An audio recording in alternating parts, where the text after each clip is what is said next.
testimonies for ministers and gospel workers. Spirit of prophecy says, in this age, Antichrist will appear as the true Christ. And then the law of God will be fully made void in the nations of our world.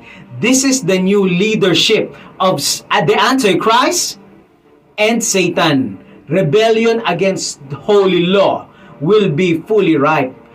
But the true leader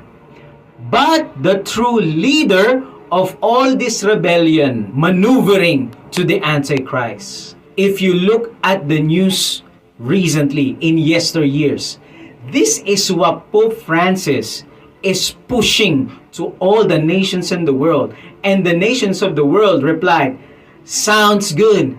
He's our man. He's our Savior that will bring peace. Revelation 13 verse 3, and all the world will worship the